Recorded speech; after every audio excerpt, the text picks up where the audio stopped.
And now, Rogue Prince from the Crystal Ball.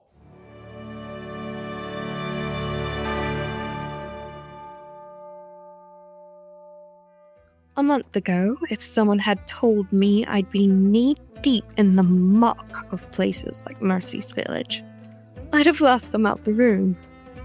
Yet here I am, amidst a ragtag group of adventurers, each more absurd than the last, all because I agreed to deal with those raiders terrorizing Mercy's Village.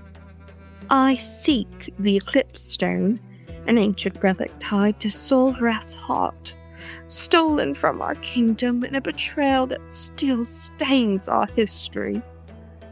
The stone is rumored to have lied beyond these lands, but Mercy's Village lies on the path well traveled by merchants, thieves, and perhaps those who hold the pieces of the puzzle I need. They think I'm here to save them, a noble sorceress lending her power to their plight. Let them believe it. If playing the part of a heroine helps me secure information, then I'll tolerate their gratitude. For now. After all, every pawn has its purpose. Even if that purpose is to further the ascent of a queen. I'd be lying if I'd said it'd been without challenges. This group has a penchant for sentimentality, and the kind of naive idealism that grates my patience.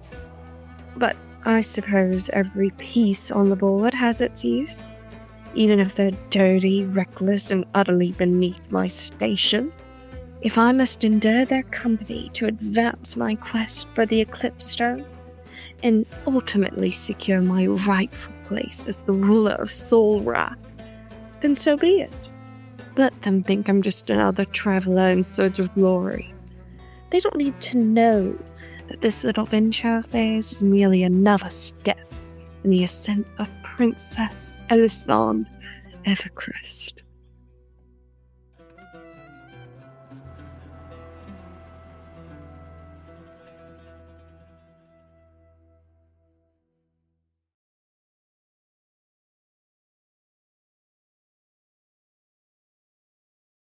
Everything is a story, even the real things, like the straight out of a book.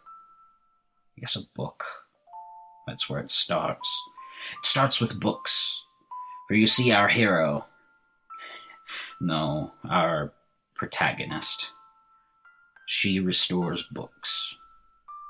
She travels across the land, finding old manuscripts and esoteric texts to refurbish and restore. She fights an endless battle against time, and her enemy is the book might. And when she's done, she returns to her home. But she is not some noble knight or magical conjurer, so she does not return to some grand hall or mysterious tower. No, her home is normal. Perfectly normal. Irrevocably normal.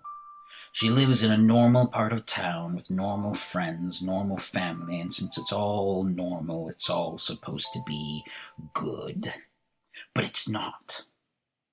She's not happy. How could she be? She's not normal. She's not mundane. She's not dull and vain and false like these people. But she can feel it infecting her, suppressing her. She's becoming like them, and as her spark of curiosity and brilliance is being suffocated with all this convention, it screams out and comes to a point where it will either be snuffed out or combust. But she does nothing. Out of fear, or out of laziness, who's to say? Then, one day something happens. Something incredible and cosmic. On her way home from one of her conquests over the book mites, she hears a voice. An ancient voice. She is wrenched from this small and contemptible life of hers and gazes upon the cosmos. Something from before and from beyond speaks to her, gives her purpose.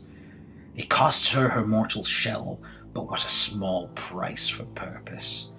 She is given a mission beyond all meaning of mortal beings. She is risen above. She is ascended. She now lives to teach this poor little world its new greatest deity. A being of such immensity that it is unimaginable. A being from before the world's conception. A being from the darkness between the stars. And it came to me and gave me purpose. I shall serve as its herald, and through my knowledge it will know this world. But I digress. Our protagonist returns to our world, but she is forever changed. Her body is broken, her mind expanded, her wounds recover as much as they will, and she is released back into her old life. But she doesn't fit there anymore. Like a nail that's been twisted into art, she no longer is a piece amongst a pile. She is reborn. Unfortunately for the other nails, the rafters come apart. Her friends try to pretend like she is normal, like nothing is wrong, to hold it all together like the good little nails they are. But she doesn't want that anymore. She makes that very hard for them, so much so they stop trying. When the person that calls himself her family stops pretending, she realizes that there's nothing there for her anymore, that the nail has grown too complicated for its whole. So she goes forth to enlighten herself and to learn all she can, that her benefactor might learn in her place. She feels the lustful thirst for knowledge clawing at her mind, leading her on to the next tome, to the next library. Now she fights an endless battle against curiosity, and her enemy is whoever stands in her way. And though they don't know it, upon her travels, a group of bandits block her path. They lure her into the forest, only to die by her hand. However, in her brashness, she finds herself in a hunting trap, leg bleeding and stuck fast. Her very much alone. Until a curious figure, a tiefling shining black and white, stumbles across her. This odd figure shows her the first kindness she's known for a while, and so, out of curiosity, she begins to follow her. And you'll find me, Anisette Ponder, one of your humble protagonists, on a turn in my journey that I didn't expect.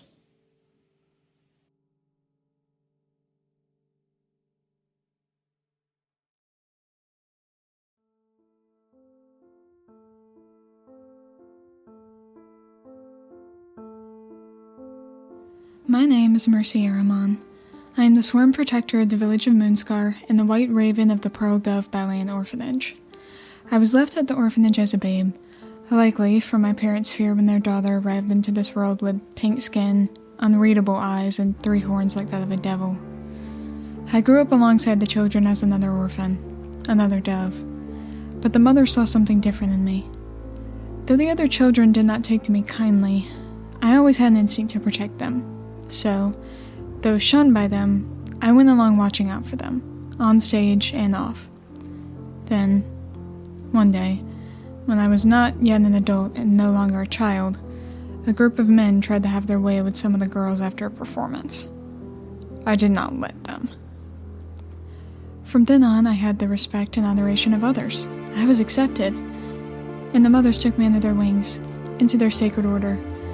I was trained to be the guardian of the village and heard whispers from the mothers of my fate, of the white raven that had heralded my appearance on their doorstep, perched on the soup of the basket. They have known the part I am to play since I have arrived. They taught me to walk the line between life and death, peace and violence. Walking that tightrope is my duty, and for a time it felt easy. and when the prime years of ballet blew past me, it was time. So I took up my duties, and later, my mask, and I vowed to protect the village of Moonscar till my last breath. But now, after finally ending the bandits that sieged my home, after making new allies, and after seeing the ache of the wilder world before me, I'm starting to believe there's more work to be done than only in my village. The tightrope seems to stretch further, and I can't see the ground anymore. My life has been lived mostly in the small scope of black and white, but out here, with my part to play ever expanding, that balance is becoming harder than I thought.